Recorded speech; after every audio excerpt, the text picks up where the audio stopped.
materi bab pertama. Ini belum masuk ke kalkulus, tapi persiapan dulu, persiapan menuju kalkulus. Sebenarnya apa sih kalkulus itu? Kita mau belajar apa di mata kuliah kalkulus? Jadi kalkulus itu secara umum adalah ilmu yang mempelajari tentang perubahan, gitu ya. Baik itu misalkan perubahan luas suatu area, atau perubahan volume sebuah benda, atau perubahan laju sebuah benda, dan lain-lain. Kemudian banyak sekali permasalahan-permasalahan kalkulus yang tentu lebih kompleks gitu ya. Untuk yang ada di slide ini masih permasalahan yang sederhana, yang sangat sederhana untuk menentukan luas area di bawah ini, di mana bentuk areanya tidak beraturan. Nah, ini bisa menggunakan kalkulus. Bagaimana caranya? Apakah ada yang tahu? Oke, nah sekarang kita masuk ke bilangan real. Kemarin kan kita sudah ngobrolin sedikit ya di logika tentang bilangan real, ingat kan? Nah, bilangan real kemarin kita berangkat dari bilangan asli atau natural number, yaitu n, 1, 2, 3, dan seterusnya. Jadi, bilangan asli ini adalah bilangan yang kita gunakan untuk membilang atau menghitung sebuah benda. Misalkan, banyaknya buku, ya kan? Misalkan ada 3 buku, maka kita bisa membilang banyaknya buku itu dengan bilangan asli. Ada 3 buku. Atau misalkan, ada 10 pohon. Nah, itu kita bilang dengan bilangan asli atau natural number. Oke. Nah, kemudian dari konsep bilangan asli ini diperluas menuju bilangan bulat karena ada kepentingan yang memerlukan sebuah bilangan negatif begitu. Nah, kemudian dari bilangan bulat dikembangkan lagi menuju bilangan rasional, adalah bilangan yang bisa dinyatakan sebagai upper B dengan A bilangan bulat, B bilangan bulat, dan B-nya tidak 0. Kemarin juga sudah kita bahas. Nah, kemudian berkembang ke bilangan irasional atau high complement, yaitu bilangan yang tidak bisa dinyatakan dalam bentuk upper B seperti pada bilangan rasional. Nah, kemudian bilangan real itu adalah gabungan dari bilangan rasional dan bilangan irasional, gitu ya. Kemarin kita sudah tahu bahwa seperti akar 2 itu bilangan irasional kan? Karena tidak bisa dinyatakan sebagai upper B. Nah, bilangan real itu digambarkan sebagai garis bilangan. Jadi, garis bilangan yang kita kenal selama ini, seperti yang Anda lihat di layar, ini adalah representasi dari bilangan real.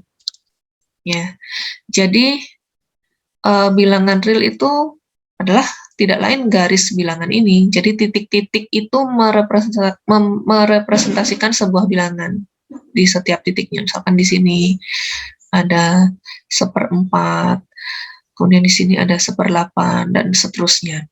Jadi di sini tuh sangat padat bilangan real di garis bilangan ini. Nggak ada yang berlubang begitu ya.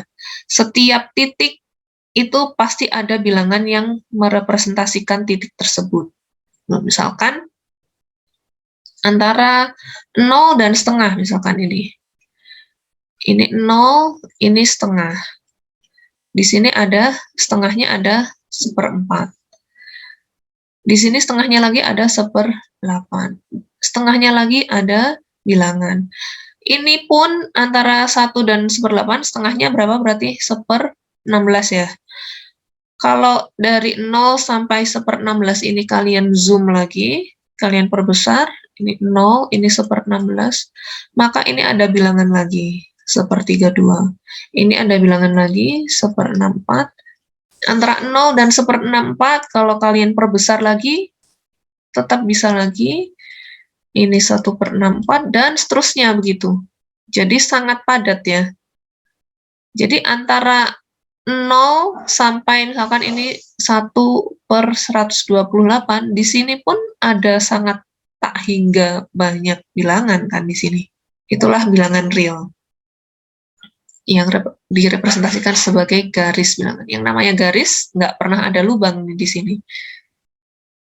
Oke, ini sampai min tak hingga dan ini tak hingga. Katakanlah di sini 0. Oke, nah nanti di kalkulus ini semesta pembicaraan kita adalah bilangan real. Kalau di logika kemarin kan kita sempat menyinggung bilangan kompleks kan, ya, yang bentuknya A plus BI itu. Nah, itu kita nggak pakai di kalkulus. Bahasan kita di kalkulus, semesta pembicaraan kita hanya di bilangan real saja. Kemudian, selain direpresentasikan sebagai garis bilangan tadi, bilangan real bisa kita tinjau dari sisi ini. Jadi, bilangan real merupakan bilangan yang dapat dinyatakan dalam bentuk desimal. Oke, baik desimal berulang maupun desimal tak berulang. Desimal berulang inilah yang mewakili bilangan rasional, ya. Seperti 1/2 itu kalau kita nyatakan dalam bentuk desimal kan 0,5. 0,5 itu kan artinya 0,50, ya. Nah, nolnya ini kan berulang terus, ya kan? Nah, ini maka 0,5 itu masuk dalam bentuk desimal berulang. Kemudian 3/7, Anda bisa lihat 3/7 adalah 0,428571, 428571, nanti kalau Anda teruskan ini juga tetap 428571, dan seterusnya, gitu. Nah, maka 3/7 itu termasuk ke dalam desimal berulang. Nah, siapapun yang bisa dinyatakan sebagai bentuk desimal berulang, maka dia adalah bilangan real, dan khususnya dia merupakan bilangan rasional. Artinya bisa dinyatakan sebagai bentuk pecahan A per B ini ya. Nah, sedangkan bilangan yang bukan rasional itu pasti tidak bisa dinyatakan sebagai desimal berulang. Artinya, bentuk desimal di belakang koma itu pasti tidak berulang dan tidak beraturan. Sebagai contoh, akar 2 itu 1,4142135623 dan seterusnya. Kalau kalian bisa hitung melalui kalkulator atau komputer begitu ya, Anda akan lihat bahwa nanti dan seterusnya ini pasti tidak akan pernah berulang dan tidak beraturan begitu.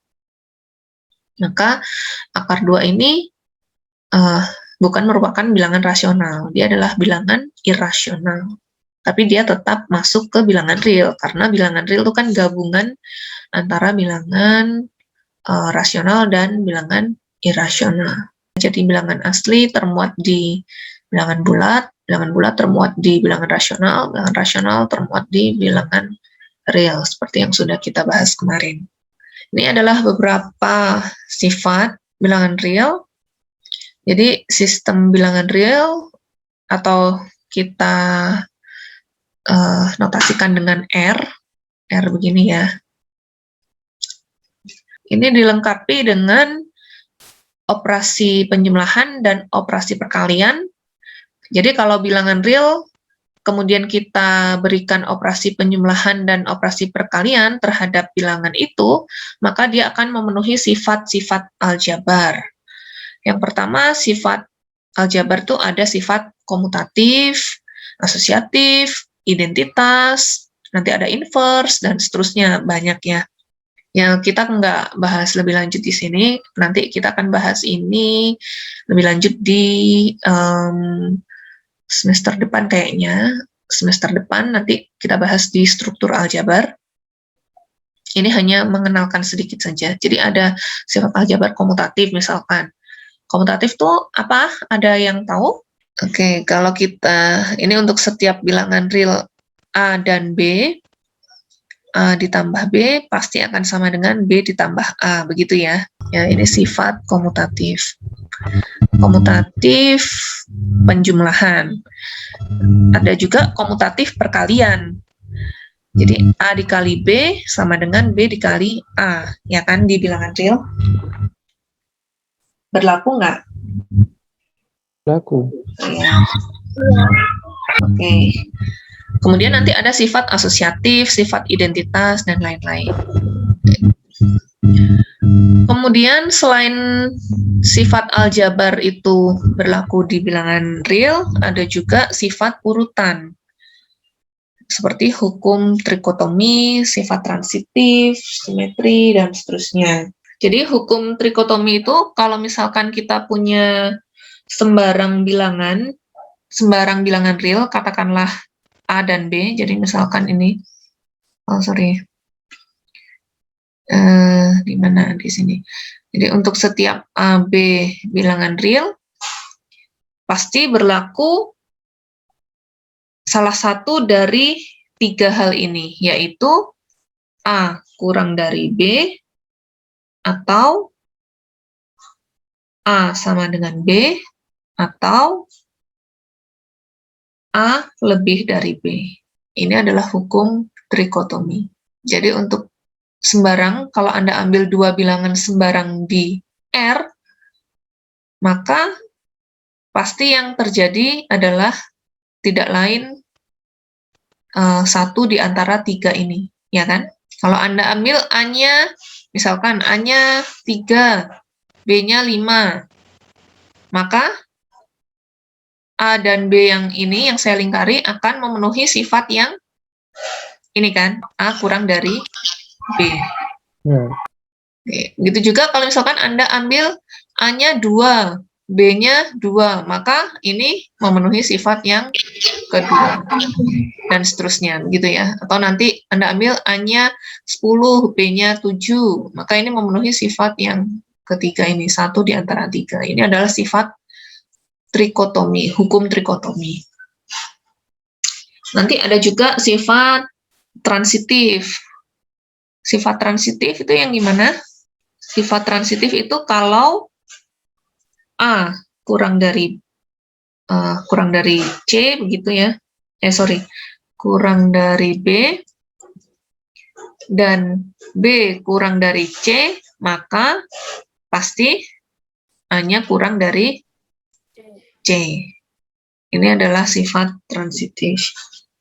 Nanti ada juga sifat simetri dan lain-lain. Nah, sifat-sifat itu berlaku untuk bilangan real.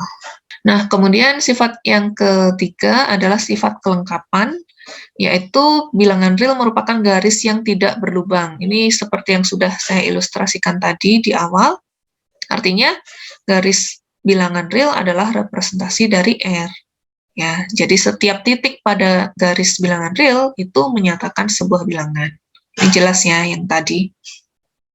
Nah, kemudian bilangan real juga memiliki sifat padat, ya, yaitu di antara 2 bilangan real selalu ada bilangan real yang lain. Oke, ini juga seperti yang sudah saya jelaskan tadi di awal. Jadi kalau kita ambil 2 bilangan real antara 0 dan 1, kita pasti bisa menemukan bilangan real yang lain di tengah-tengah, di antara 0 dan 1. Atau nggak di tengah-tengah pun juga nggak masalah, di sini juga nggak masalah. Tapi yang lebih mudah, kita pasti bisa menemukan titik tengahnya, yaitu setengah. Antara 0 dan setengah, kita juga bisa menemukan bilangan real yang lain, begitu. Oke. Nah, akibatnya suatu bilangan irasional dapat diaproksimasikan sedekat mungkin dengan bilangan rasional. Ini contohnya akar 2 tadi, misalkan. Tadi akar 2 adalah 1,41423563, kan ini dan seterusnya ya. Ya, ini bisa kita aproksimasikan atau kita dekati sedekat mungkin dengan bilangan rasional. Jadi, kalau kita estimasikan akar 2 itu sama dengan 1,4 gitu ya. Nah, inilah yang sudah kita lakukan tadi. Jadi kita melakukan estimasi begitu ya.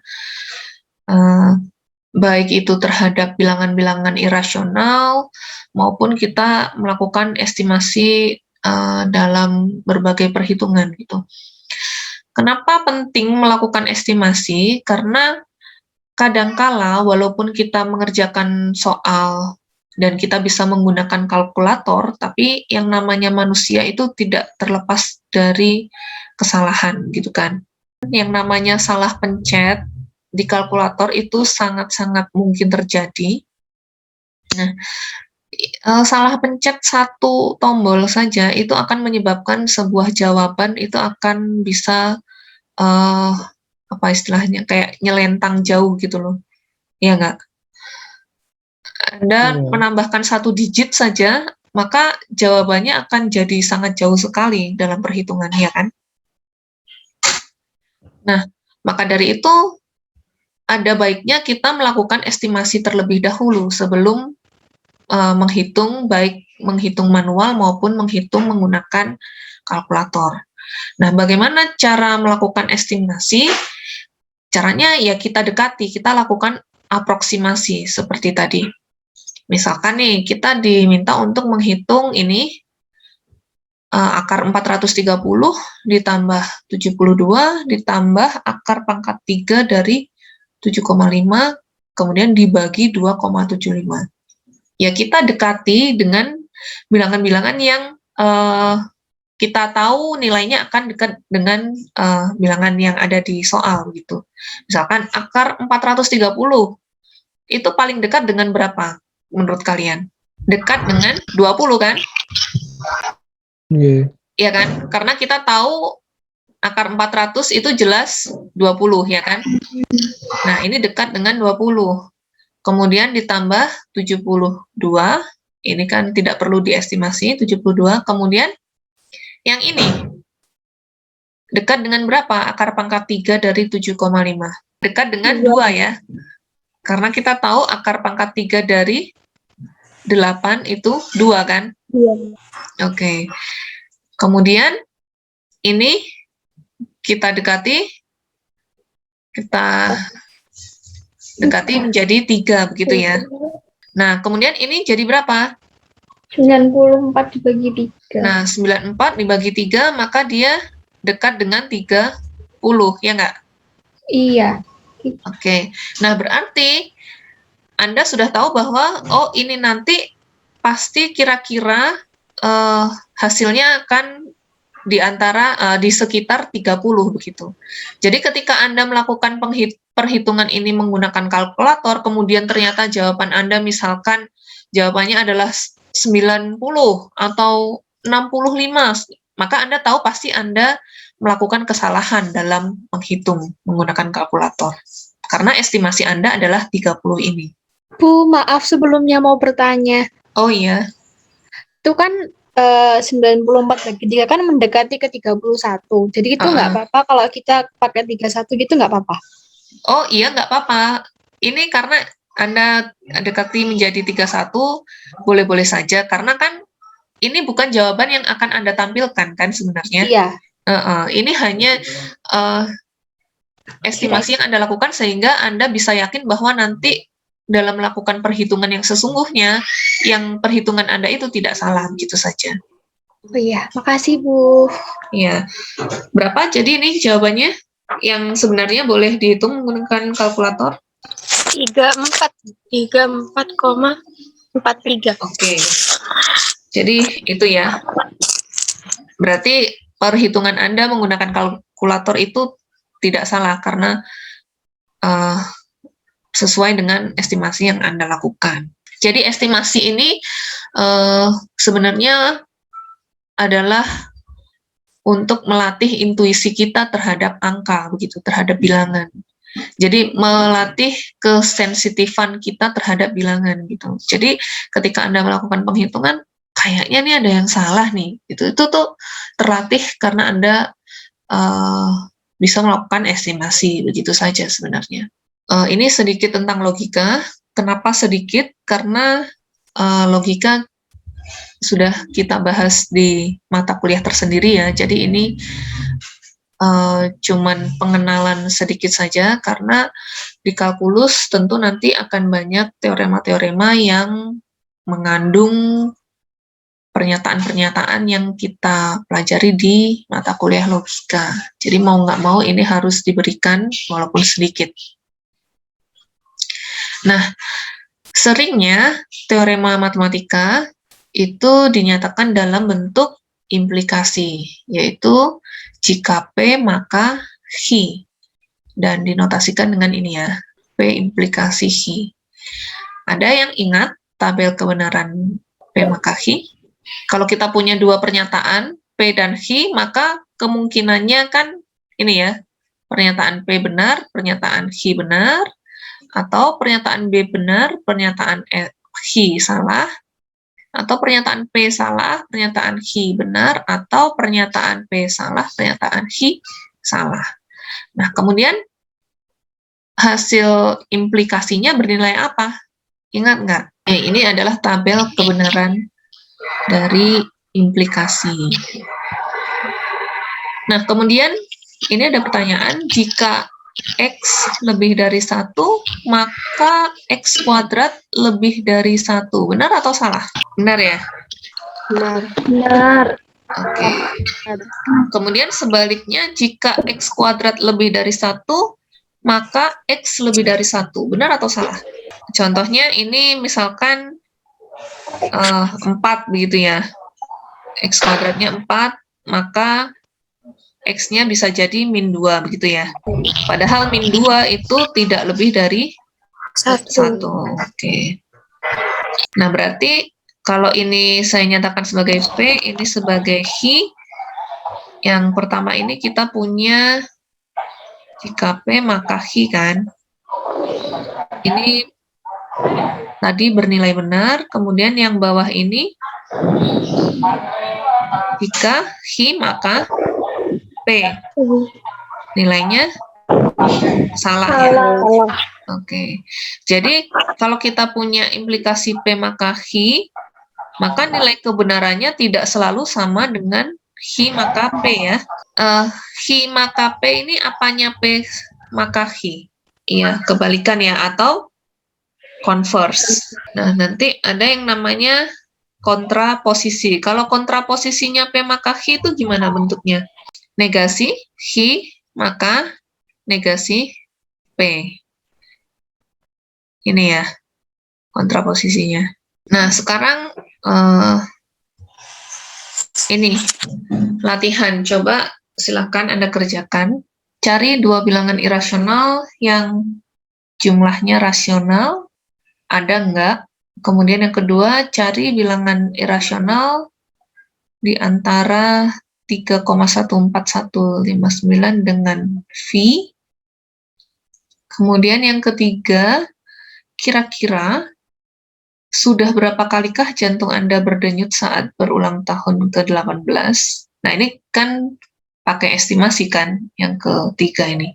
Nggak mungkin Anda menghitung dengan presisi berapa kali jantung Anda berdenyut.